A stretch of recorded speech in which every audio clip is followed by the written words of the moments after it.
दोस्तों, औरंगजेब की जेल से फरार होने के बाद शिवाजी ने कहां गुजारे थे 6 महीने, जहां रहकर तैयार की बदले की रणनीति। आइए जानते हैं विस्तार से। छत्रपति शिवाजी ऐसे महान योद्धा थे जिन्होंने मुगल साम्राज्य की चूल्हे हिलाकर रख दी। जब औरंगजेब ने उन्हें साजिश के तहत आगरा की जेल में कैद कर लिया था तो वे रणनीति बनाकर वहां से निकल भागने में कामयाब रहे थे। ये कहानी इतिहास की वीरगाथाओं में दर्ज है। छत्रपति शिवाजी महाराज कैसे औरंगजेब की सख्त कैद में होकर भी वहां से निकल आए थे।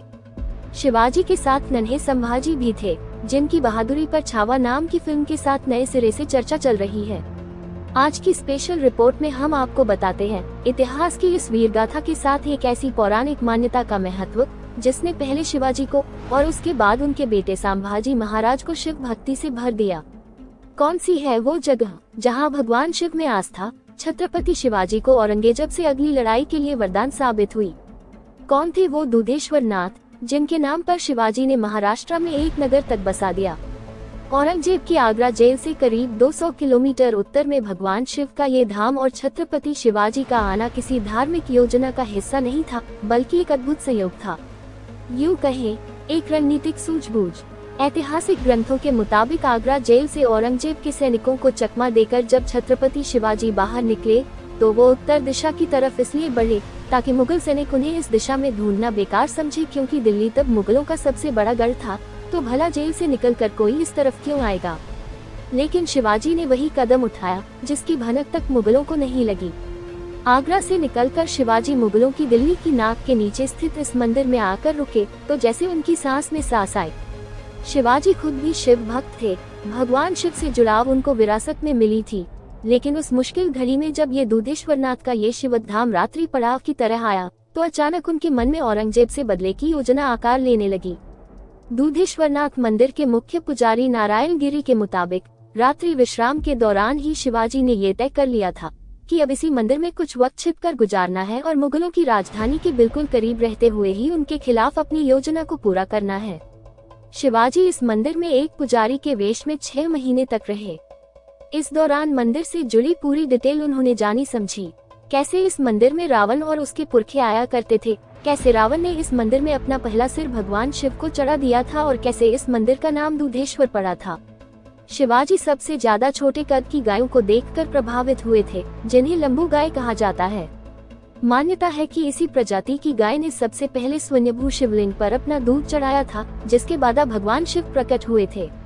उस नस्ल की गायें आज भी इस मंदिर परिसर में सुरक्षित हैं। जी न्यूज की टीम ने मंदिर से जुड़ी शिवाजी की कहानियों के बारे में तह तक जानने की कोशिश की तो पता चला शिवाजी महाराज का मन इस शिव मंदिर में इतना रमा कि वो मुगलों के खिलाफ अपनी योजना के साथ इस मंदिर का जीर्णोद्धार कराने का भी प्रण कर लिया।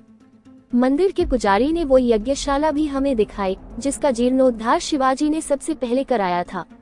नारायण गिरी के मुताबिक दुधेश्वर नाथ मंदिर में 6 महीने रहने के दौरान शिवाजी उन्होंने मंदिर का ढांचा तो ठीक कराया ही, जब वो वापस महाराष्ट्र गए तो पुणे के पास एक गांव को दुधेश्वर धाम की तरह विकसित किया।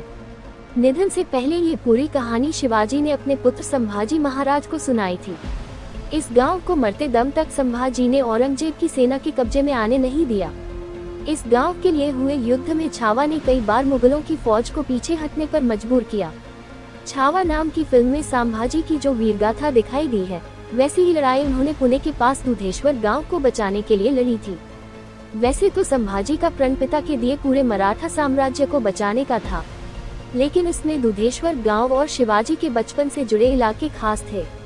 जहां तक दुधेश्वर मंदिर से शिवाजी का लगाव था, उसके पीछे इस मंदिर से जुड़ी कुछ खास कहानियां थी। इनमें से एक कहानी रावण और भगवान शिव की भक्ति से जुड़ी है।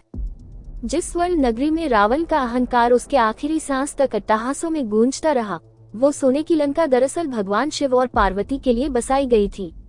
पौराणिक ग्रंथों में वर्णित कथाओं के मुताबिक ये इच्छा देवी पार्वती की थी कि बाकी देवताओं की तरह उनके पति शिव भी महलों में रहे। हालांकि शिव जी ने ये कहते हुए इनकार किया कि वो तो ठहरे योगी, वो कहाँ महलों में रह पाएंगे। लेकिन पार्वती नहीं मानी, उन्होंने विश्वकर्मा जी से अपनी इच्छा बताई। पार्वती की जी इच्छा पूरी करने के लिए ही विश्वकर्मा ने सोने की ऐसी नगरी बसाई कि इसे देखकर तीनों लोक के वासी मोहित हो गए। इन्हीं में से एक थे ऋषि विश्रवा, जो रावण और कुबेर के पिता थे। दरअसल रावण के पिता ऋषि विश्रवा लंका में महादेव और पार्वती के गृह प्रवेश यज्ञ में मुख्य आचार्य थे। यज्ञ पूरा होने के बाद जब जब महादेव ने दक्षिणा मांगन को कहा तो रावण के पिता ने पूरी लंका ही मान ली। तब देवी पार्वती विश्रवा का लोभ देख क्रोधित हुई, लेकिन महादेव ने मुस्कुराते हुए विश्रवा की मांग मान ली। भगवान महादेव के उस लंका दान के पीछे जो शिवलिंग है उसका दर्शन कराते हैं। ये गाजियाबाद का दुधेश्वर मंदिर है जो रावण परिवार में कुलदेवता की तरह पूजे जाते थे। पौराणिक गाथाओं के मुताबिक रावण का परिवार बगल के बिसरक गांव से था, लेकिन वहां से 10 किलोमीटर दूर इस शिवलिंग की पूजा करने हर रोज आता था। मंदिर के बारे में जैसा मुख्य पुजारी ने बताया, ये स्वयंभू यानी अपने आप प्रकट हुआ शिवलिंग है। रावण परिवार की आस्था इतनी थी कि रावण ने अपना सिर काट इस शिवलिंग पर चढ़ा दिया था। आप ये जानकर हैरान रह जाएंगे कि रावण के परिवार ने इस पूरे इलाके को भगवान शिव के कैलाश धाम की तरह बसाया था। आज भी गाजियाबाद में कई नाम का एक गांव है जो रावण कुल के राज्य का हिस्सा माना जाता है।